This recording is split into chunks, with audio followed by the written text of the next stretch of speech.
a beautiful thing. It grows to the quiver of a fife that sings. I can take it with the wave of my hand and place it upon my music stand. Such a beautiful thing.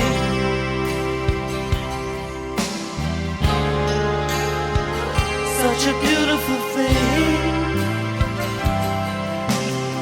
Okay, good morning, everybody. Great to see you. It's great to be back. It's great to be talking again. I'm a big proponent now of vacation because I've been off work since June 1st.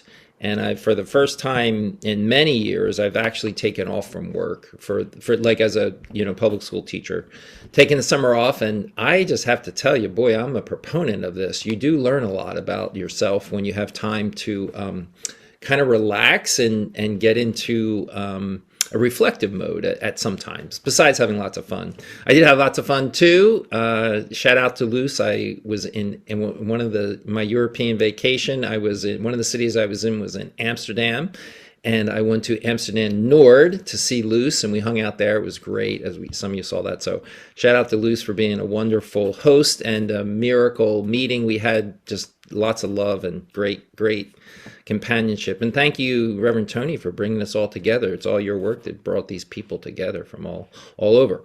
Okay, so my talk for today is what's wrong with your rights?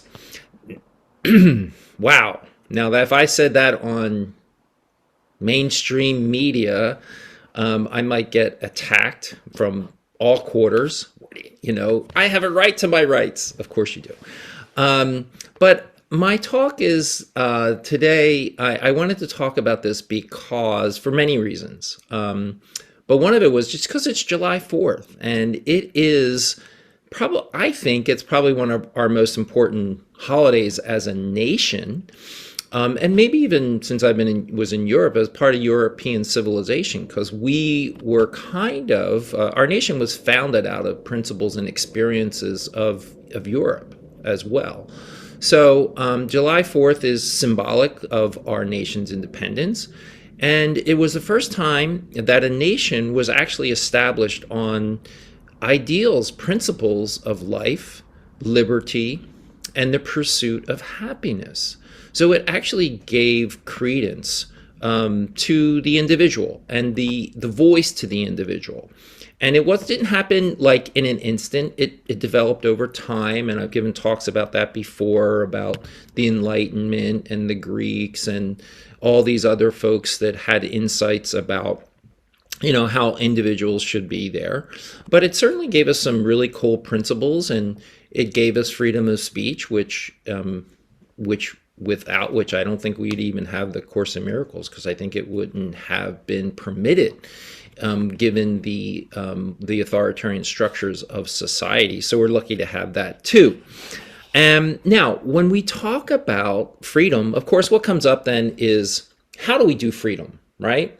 So freedom is about choice. Course in Miracles says power of decision is your own.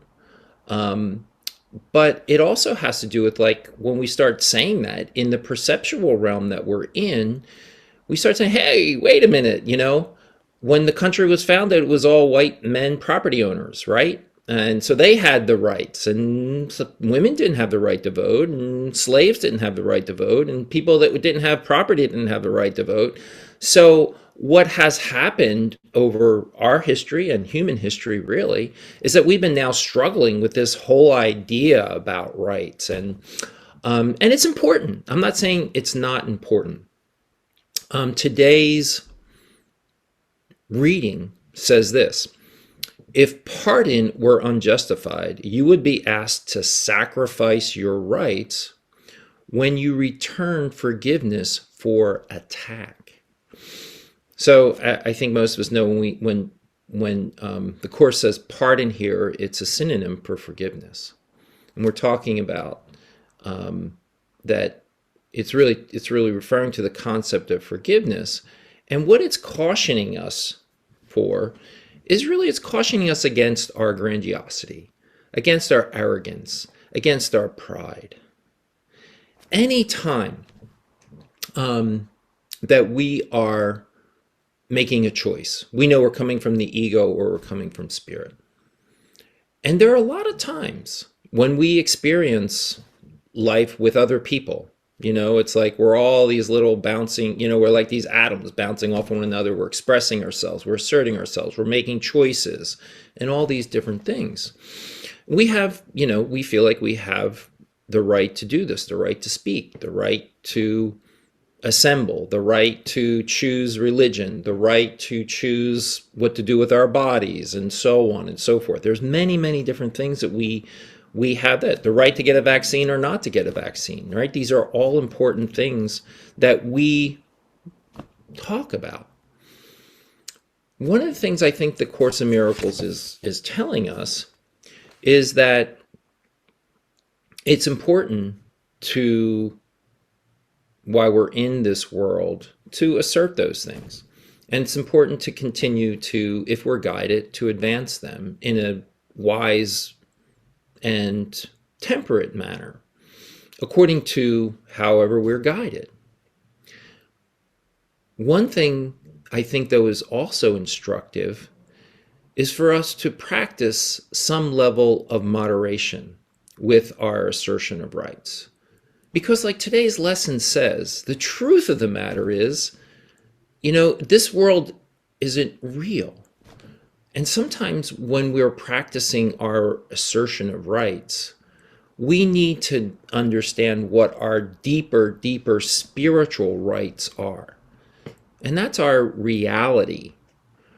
And once you begin to experience that reality, like I said, go on vacation and have time to reflect and relax a little bit and have time to commune with the divine, it is really possible to live in the perceptual world, to live and perceive these conflicts, and still be able to see the divine in the opposites, in what you perceive as the opposites, the different, the various different political points of view, because you have an experience of love that transcends all of that.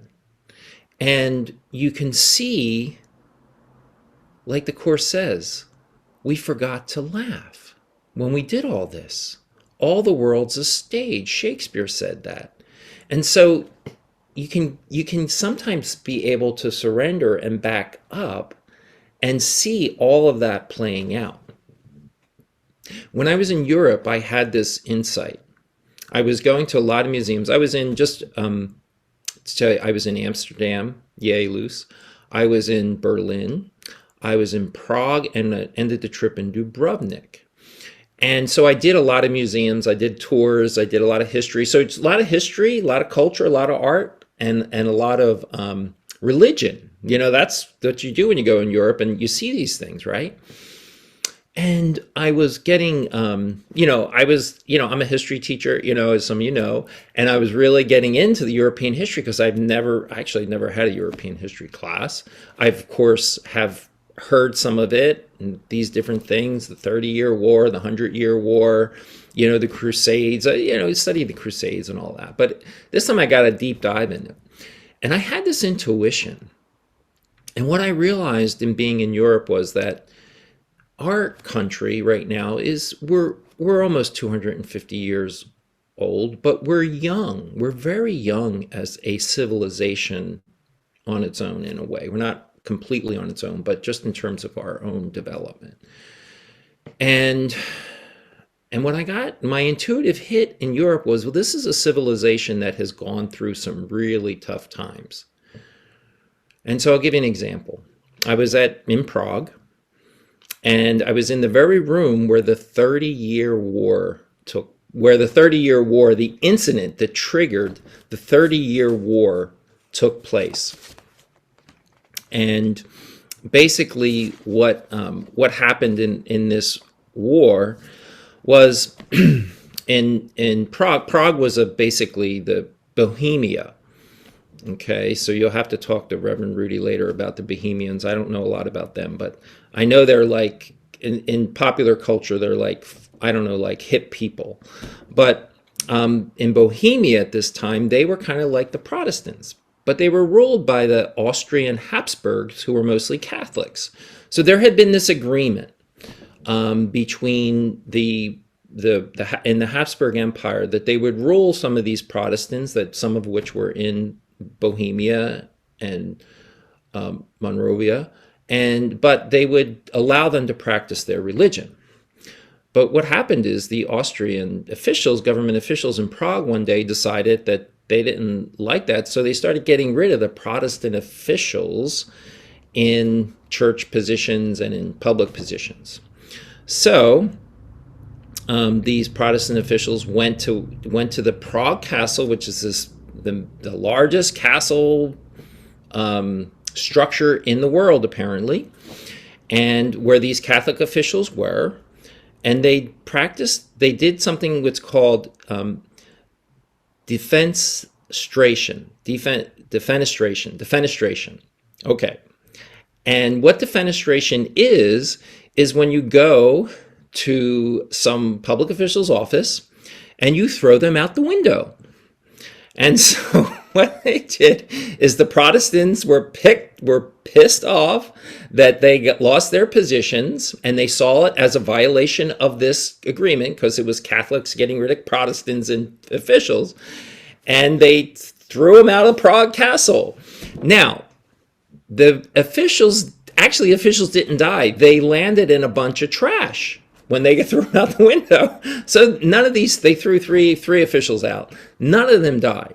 But it was seen as significant enough to get this. It started the 30-year war in Europe in 1618. It didn't get over till 1648. When it was over, folks, 4 to 12 million people died. As much as 20% of the European population died. Most of it was because of disease and starvation brought about by the dislocation that the battles caused, and the pillaging and all that, right? So it wasn't, the battlefield casualties were like 450,000, but most of the people died from the other things that, the collateral damage, maybe we should say, right?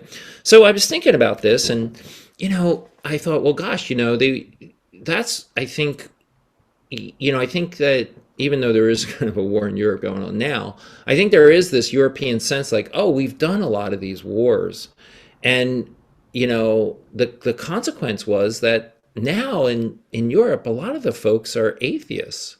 In the Czech Republic, 85% of the people identify as atheists. And church attendance is down and all that because, I'm not saying they're not spiritual, obviously, but what I am saying is that one of the effects was that they saw that part of the conflict was conflict over these like religious ideas. What was the religious idea? Well, at that time, the religious idea was, well, the Catholics believed, I was teasing someone before this, but the Catholics believed that you should just get the body of Christ, right? The wafer that transforms, and the Protestants believed it was, no, you should get the blood and the body. So, and they're, so that was the difference. And then that was one of the reasons why some called themselves Catholics and some called themselves Protestant. And then we killed 12 million people, or 4 to 12 million people over, this difference. Think about it, folks. So my intuitive hit about this was I know I get an intuition because it comes to me just as I'm just like going through seeing all these things, was that like we could, we're at the point in our country, in the United States, where we could have another civil war. Now, I say that, but I also want to say that I don't think we are going to. But I think it's getting bad. I think it's really, really getting bad. And part of it, I think, is because, maybe we just take it for granted that we have this, we can express our point of view on things. And I'm not saying we shouldn't. I think we should. Quite frankly, I'm kind of a democratic socialist. That's where I come from. And the last 2 elections, I tried to get Bernie Sanders elected because as I saw in Europe, which has a lot of these supports that we don't have in this country, people get paid good wages. There's a healthcare system for everyone. I can count on my fingers how many homeless people I saw, in Europe. So there's real benefits. Not that Europe is perfect, but there are real benefits to a society that sees the Christ in one another, that sees we have. And so I really, was really, kind of thinking about that. And they also have parliamentary systems, which means that there's a lot of people have their views on things are, you're able to kind of fit the nuances. Like here in our country, it's binary. You're either Democrat or Republican, right? Well, in Europe, you can be kind of green, you can kind of be libertarian, you can kind of be center right and, conservative or, socially conservative or socially liberal and fiscally, there's more gradients. So, I got to see this and so, it's just kind of a perspective on thing. But one thing that it came across to me is that it's just our approach, it's just kind of where we're coming from. And like I said in my original, like when we're like advocating for our rights, can we do it from a perspective of divinity? The last couple of days' lessons, the course has told us the name of God is my inheritance. That was yesterday, and today was I call upon God's name as my own. And this part of the reading, get what it says today. In paragraph 10, listen to this paragraph closely. Thus, what you need are intervals each day in which the learning of the world becomes a transitory phase, a prison house from which you go into the sunlight and forget the darkness. So, when we're in the darkness, we're the light, folks. Like, we're the light in this country, We're the light. We have to be the light. We're here for a reason, And I'm not saying that we have to, I don't mean proselytize and change people, but the perspective that we bring to issues, we have to be bold, but we also have to be kind, and we have to be respectful, and we have to listen, to what the other side is saying, about these different things. And even myself, it's kind of funny because I was conservative when I was younger. Before I went to college, I became more liberal. And now I'm coming back to the middle because I do think a lot, some of the stuff that's coming out now, some of the culture that's considered woke, I think some of it is bullshit. I don't know how to say it, but it's just like it's dividing us, And I'm not talking about where we're advocating for people's rights or anything like that, but where we're telling people, like naming people and saying you have to call people certain names and do it, like labeling certain things, because okay, that's okay, but everyone doesn't understand it automatically, and sometimes it takes a little time to understand these concepts, and we shouldn't be condemning people for doing that. So I do want to talk about a little things. I mean, like I want to get it specific. So the Supreme Court issued a decision overturning Roe versus Wade. And, I think Reverend Tony, I should have read your thing. I think Reverend Tony announced that he was neutral on this concept. I'm not. I'm a gay man, and keep your laws off my body. So I am not a supporter of that, of overturning Roe versus Wade. I think that the Constitution gives us the right to make decisions. I think the Course in Miracles says the power of decision is our own. And I don't even know, I'm not even sure where things come down on when does life begin. I was, the court said before in Roe versus Wade 3 months. I don't know. When does the spirit infuse the body? I mean, Otto Rank, who was around the time of Freud, he did some experimentation on this, and he didn't think that the spirit actually infused the body until it came through the vaginal channel. So, I don't know, but really strong. And I have to tell you that, in loving kindness, I have a problem with what's happening in Florida. Don't say gay.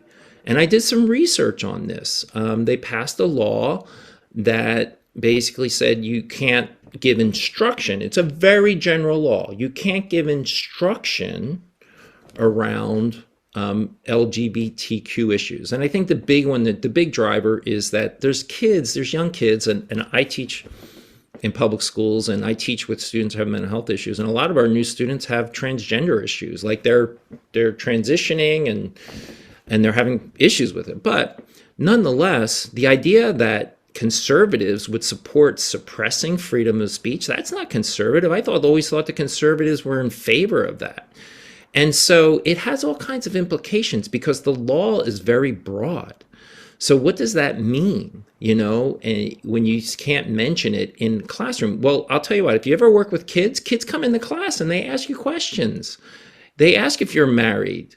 They ask if you have kids. Now they want to know. So now we're going to be, so if you're a person that's either LGBTQ, or if you are a person who is an ally, you might want to not reveal that information now. You might want to say, I could say that I have a husband and kids, but I'm going to remove that from my desk. A lot of teachers, as a teacher, a lot of teachers have their loved ones' pictures on their desk. You're in community. It's taking the community out of the school. And then what's happening, I saw it even in one of the counties in Florida I was reading, in the high schools, what they're starting to do is remove books that might make any kind of reference, because again, here we're trying to legislate these things in very broad terms. And so the high schools are afraid that they're going to get sued by a parent because some mention of sexuality came into the classroom, or some mention of transgendered things, and so on and so forth. So I don't know.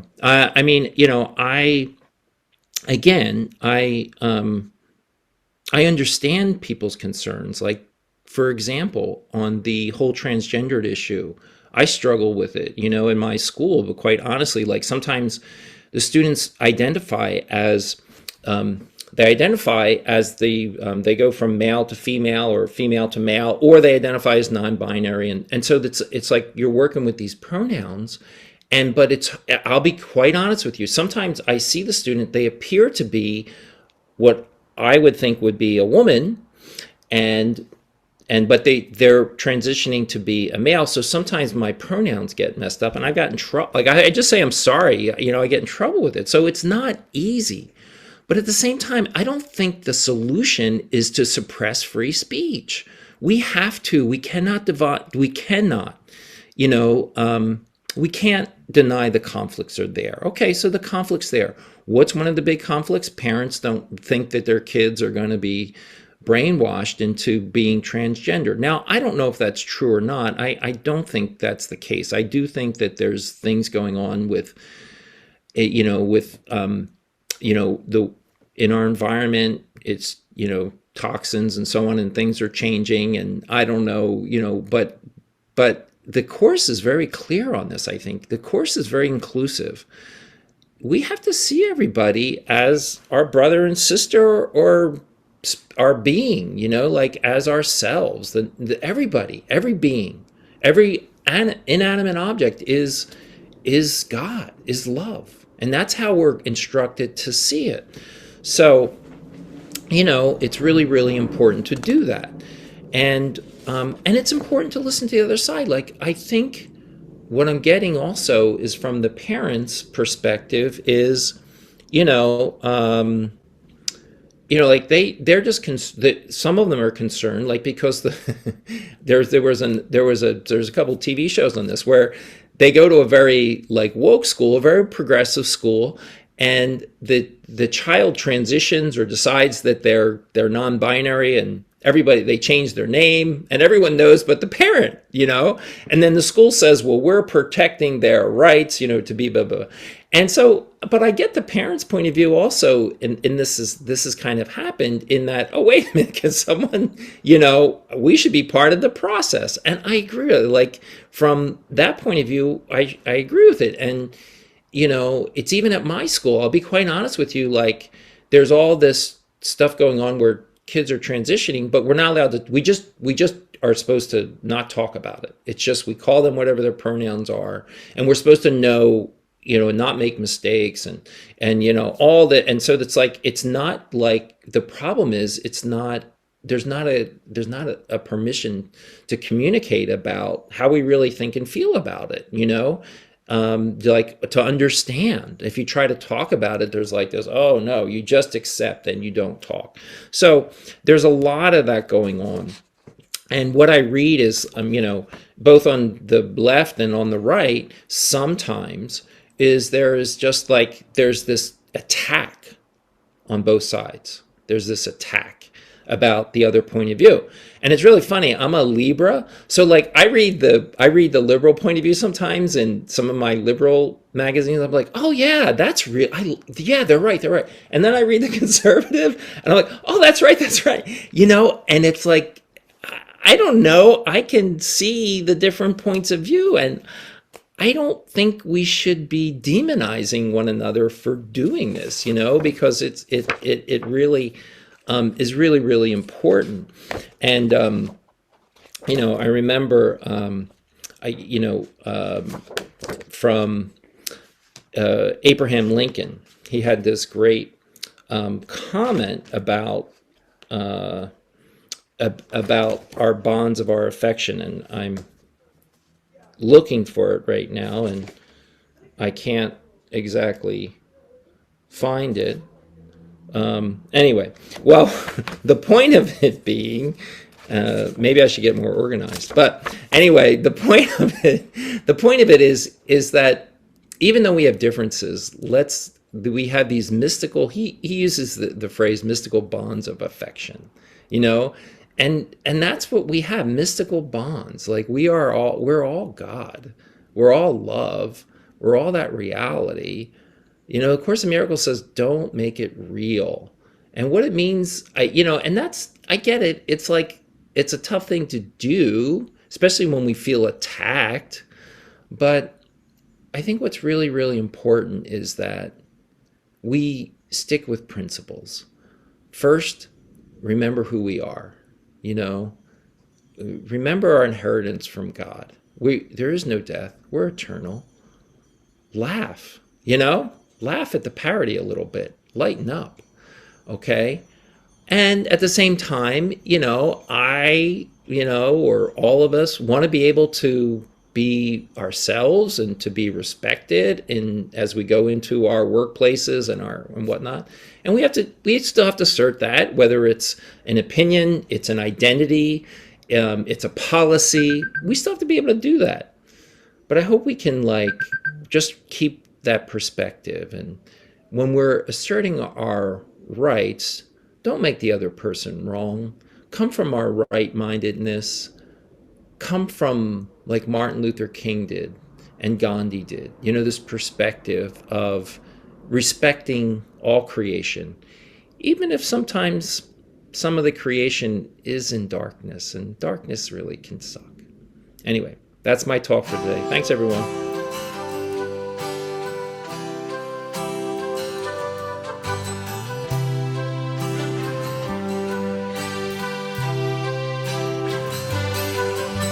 A flower is a beautiful thing. It grows to the quiver of a fife that sings. I can take it with the wave of my hand and place it upon my music stand. Such a beautiful thing.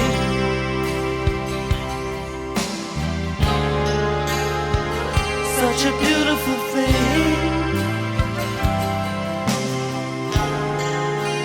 The world is a marvelous show.